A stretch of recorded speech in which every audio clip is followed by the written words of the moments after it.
The card catalog drawer sticks, as always, requiring the particular combination of gentle pressure and violent persuasion that Yelena Volkov has perfected through 18 months of wrestling with filing systems that seem designed to frustrate rather than facilitate research.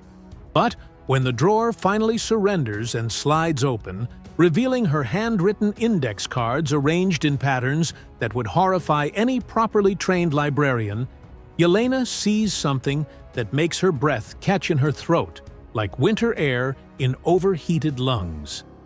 3 researchers, same handwriting, different names, all requesting access to the same obscure technical manuals about steel production, railway engineering, industrial capacity assessments, all using identification documents from different Soviet ministries, all claiming legitimate research purposes that sound reasonable when considered individually, but create a disturbing pattern when viewed through the lens of someone who notices details that other people ignore, who remembers connections that other people forget, who has accidentally created a filing system so unconventional that it reveals information that conventional organization would hide. Yelena stares at the cards with the growing recognition that her colleagues' criticism of her absurd filing methods might have accidentally created the perfect counterintelligence tool, that her obsessive attention to details that seem irrelevant to properly trained library professionals has exposed something that trained security personnel missed completely, that her refusal to follow standard cataloging procedures has revealed a German spy ring operating in the heart of Moscow's most important research library. It's February 1943. The siege of Leningrad continues its grinding mathematics of starvation and survival. Stalingrad has been retaken at costs that make victory feel indistinguishable from catastrophe. The war has settled into the terrible rhythm of industrial killing that transforms human beings into production statistics, strategic objectives into casualty reports, national survival into competition between organizational systems that measure efficiency in terms of destruction rather than creation. In Moscow, far from the immediate violence of front lines, different kinds of battles are fought with information rather than ammunition, with deception rather than direct confrontation, with the patient accumulation of intelligence that might provide tactical advantages measured in weeks rather than hours. The Moscow State Library occupies a position of particular strategic importance in this shadow war. Its collections include technical manuals, industrial surveys, transportation studies, and economic analyses that provide detailed information about Soviet production capabilities, infrastructure vulnerabilities, resource allocation priorities. The kind of information that enemy intelligence services require for targeting strategic bombing campaigns, for planning sabotage operations, for understanding the industrial foundations that support military resistance. Access to these materials is theoretically restricted to authorized researchers with legitimate academic or governmental purposes. But wartime conditions have created opportunities for deception that peacetime security procedures never anticipated. Yelena understands none of this larger strategic context. Her world consists of books, readers, filing systems, and the endless challenge of maintaining order in an institution where order seems to dissolve as quickly as it can be established. She became a librarian not from passion for information science, but from the practical recognition that libraries offer steady employment for people with limited options, intellectual stimulation for people with active minds, and the kind of detailed work that suits personalities inclined toward obsessive attention to systems and patterns that other people find tedious or irrelevant. Her filing system evolved through necessity rather than design. The standard cataloging procedures that she learned in library school proved inadequate for tracking the complex research patterns that wartime conditions created. Researchers arrived with urgent requests for materials that crossed traditional subject boundaries. Government officials needed information that existed in multiple formats, scattered across different collections. Academic scholars required access to resources that were related not by subject matter, but by the kind of analytical approaches that connected seemingly disparate topics through intellectual frameworks that standard classification systems couldn't accommodate. So Yelena began developing her own organizational methods. She created cross-reference systems that tracked researchers as well as resources, that noted patterns of inquiry as well as specific requests, that recorded the connections between different types of information rather than simply cataloging individual items according to predetermined categories. Her colleagues criticized these methods as unnecessarily complex, inefficient, contrary to established library science principles. But Yelena found that her unconventional approach provided insights into research trends that conventional methods missed, revealed relationships between different areas of inquiry that might be significant for reasons that weren't immediately obvious. The pattern that catches her attention in February 1943 involves 3 researchers who have been using the library regularly for 8 months. Each operates independently, arrives at different times, requests materials through different procedures. Their research topics appear unrelated: steel production efficiency, railway transportation logistics, industrial facility security measures. Their identification documents indicate employment with different Soviet ministries that would have legitimate interest in such topics. Their behavior seems entirely appropriate for authorized researchers conducting work that supports the war effort through improved understanding of production capabilities and infrastructure requirements. But Yelena's filing system tracks details that standard procedures ignore. She notes handwriting characteristics because her cross-reference cards require hand lettering that reveals individual writing patterns. She records timing patterns because her scheduling system tracks when researchers prefer to work and when materials are most frequently requested. She observes behavioral details because her organizational methods require personal interaction with researchers who need guidance through filing systems that exist nowhere except in her own understanding of information relationships. When she reviews her cards systematically, looking for patterns that might help her improve library services or anticipate research needs, the connections become obvious. The 3 researchers write with identical letter formations, identical pen pressure, identical spacing patterns. They arrive at times that ensure they never encounter each other in the reading room. They request materials that, when considered together, provide comprehensive information about Soviet industrial capabilities that would be extremely valuable for strategic planning purposes, but suspicious if requested by a single researcher working on a single project. The recognition creates problems that Yelena's library training never prepared her to handle. If her suspicions are correct, she has discovered enemy agents operating under cover identities, gathering intelligence that could compromise Soviet war efforts, using her library as a source for information that might be used to plan attacks against Soviet infrastructure. But if her suspicions are wrong, she risks accusing legitimate researchers of espionage based on filing system observations that her colleagues already consider eccentric and unreliable. Military security is not her responsibility. Counterintelligence is not her area of expertise. Her job involves organizing books and helping researchers find information, not identifying potential threats to national security. But the patterns in her filing system are too clear to ignore, too significant to dismiss as coincidence, too dangerous to handle through normal library procedures that assume all authorized researchers are what they claim to be.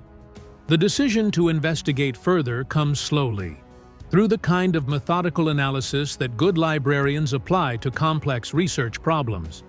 Yelena begins tracking the 3 suspicious researchers more carefully, noting additional details about their behavior, their requests, their interactions with library materials and staff. She discovers that they use different identification documents, but show similar knowledge of library procedures.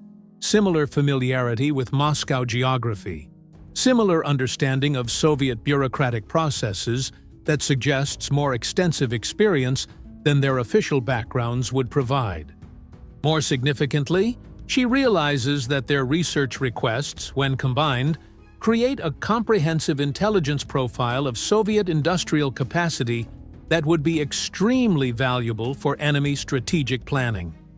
Steel production data provides information about military equipment manufacturing. Railway logistics reveal transportation vulnerabilities that could be exploited for sabotage operations. Industrial security assessments identify targets that might provide maximum disruption with minimum effort. Individually, each area of research seems legitimate. Collectively, they constitute the kind of intelligence gathering that enemy agents would conduct to support military operations against Soviet infrastructure. The breakthrough comes when Yelena discovers that one of the researchers has made a mistake that reveals the coordinated nature of their operation. While maintaining their separate identities and independent research projects, they have accidentally requested overlapping materials that expose the connections between their supposedly unrelated work. The mistake suggests coordination problems within their intelligence operation, communication failures that have created the kind of operational errors that careful surveillance might detect and exploit. Yelena spends 3 days documenting the patterns in her filing system, creating a comprehensive analysis that demonstrates the connections between the 3 researchers and their systematic intelligence gathering activities. Her documentation includes handwriting samples, timing patterns, material requests, behavioral observations, and the logical analysis that connects individual details into a pattern that strongly suggests coordinated espionage activity. It's the kind of methodical investigation that library science trains people to conduct, applied to counterintelligence problems that library science never anticipated. The decision to contact security authorities requires courage that her professional training never developed. Librarians are taught to facilitate access to information, not to restrict it based on suspicions about user motives. Academic freedom depends on the assumption that researchers can pursue knowledge without surveillance or interference from authorities who might disapprove of particular areas of inquiry. But wartime conditions change the ethical calculations that govern information access, create responsibilities that peacetime library work never requires. When Yelena finally contacts the NKVD with her suspicions and documentation, the response exceeds her expectations in ways that confirm the significance of her discovery. The security investigation that follows reveals not just 3 German agents, but an entire spy network that has been operating in Moscow for over a year, gathering intelligence about Soviet industrial capacity, infrastructure vulnerabilities, and military production capabilities. The network includes researchers, clerks, translators, and technical specialists who have used their legitimate access to restricted information to compile comprehensive intelligence reports that were being transmitted to German military planning organizations. The arrests happen quickly, efficiently, with the kind of coordinated precision that demonstrates extensive planning and preparation.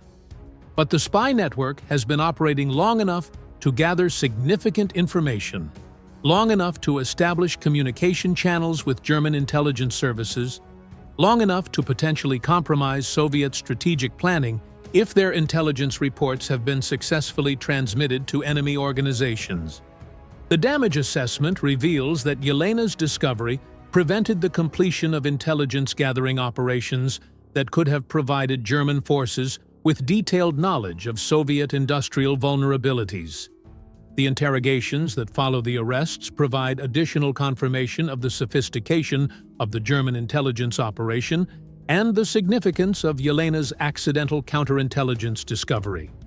The captured agents had been trained specifically for library research operations, equipped with authentic identification documents, provided with cover stories that would withstand casual investigation. Their mission involved systematic intelligence gathering that was designed to appear legitimate while providing comprehensive information about Soviet war production capabilities.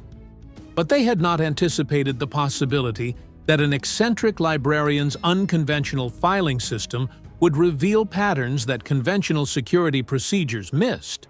That obsessive attention to details that seemed irrelevant would expose operational connections that careful planning had attempted to conceal. Their training had prepared them for traditional counterintelligence techniques, but not for the kind of accidental surveillance that Yelena's filing methods created through her desire to understand research patterns rather than prevent espionage activities. The recognition transforms Yelena from obscure librarian to valuable counterintelligence asset.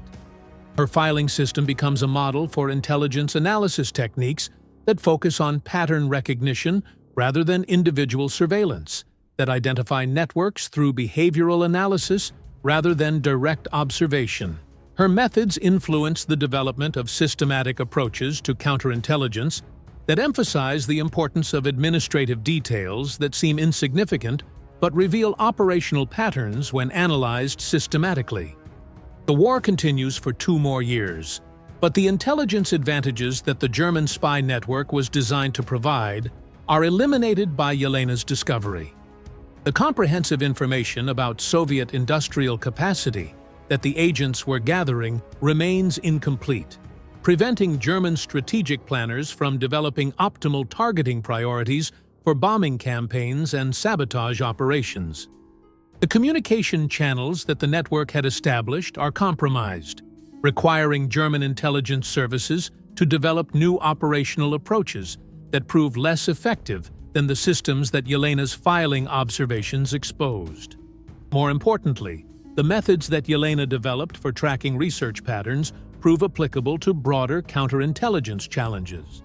Her approach demonstrates that effective intelligence analysis often requires attention to details that seem irrelevant, recognition of patterns that exist outside traditional investigative frameworks, willingness to consider unconventional explanations for behaviors that appear normal when examined individually but reveal significance when considered systematically. Soviet intelligence services begin training analysts in library science techniques, teaching them to recognize the kind of patterns that Yelena's filing system revealed through accident rather than design. Her methods influence the development of systematic approaches to counterintelligence that emphasize administrative surveillance, behavioral analysis, and the kind of detailed record-keeping that can expose covert operations through accumulated evidence rather than dramatic discoveries.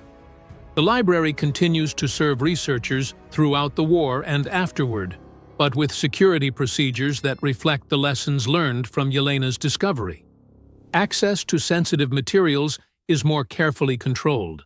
Research patterns are systematically monitored, and library staff receive training in recognizing potentially suspicious behavior.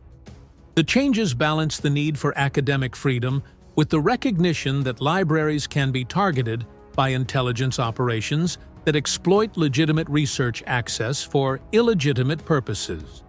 Yelena remains at the Moscow State Library until her retirement in 1968, continuing to develop innovative organizational methods that serve both library users and security requirements. Her filing systems become standard procedures that are adopted by libraries throughout the Soviet Union, providing both improved research services and enhanced security monitoring capabilities. Her wartime discovery establishes her reputation as someone who understands the intelligence value of administrative details that other people overlook. Years later, when intelligence analysts study successful counterintelligence operations from World War II, Yelena's discovery is cited as an example of how unconventional analytical approaches can reveal patterns that traditional investigative methods miss.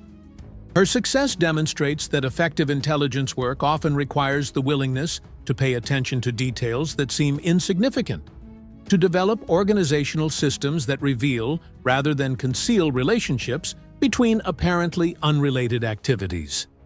The principle that obsessive attention to seemingly irrelevant details can expose significant patterns proves applicable far beyond library work and counterintelligence operations.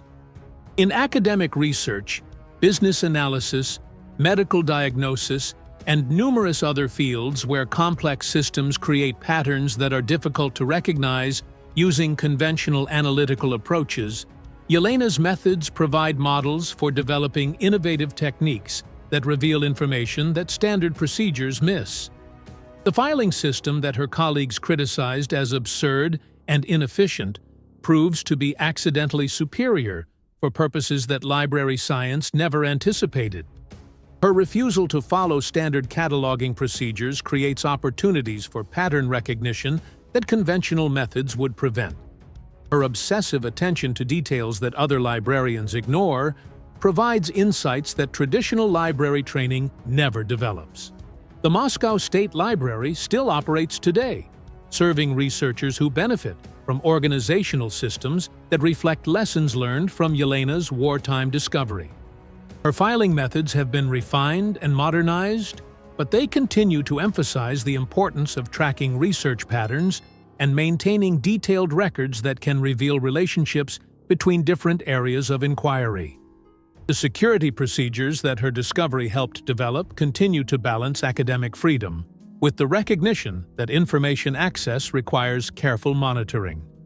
The card catalog drawer that revealed the first clues about the German spy network was eventually replaced by electronic systems that provide more sophisticated analytical capabilities but operate according to principles that Yelena established through her determination to understand research patterns rather than simply facilitate information access.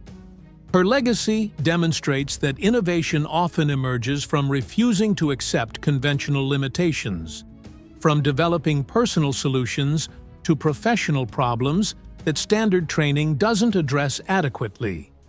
Sometimes the most important discoveries happen not through dramatic investigation, but through patient attention to details that accumulate significance over time. Sometimes the people who change history are not trained investigators, but obsessive organizers who notice patterns that other people miss.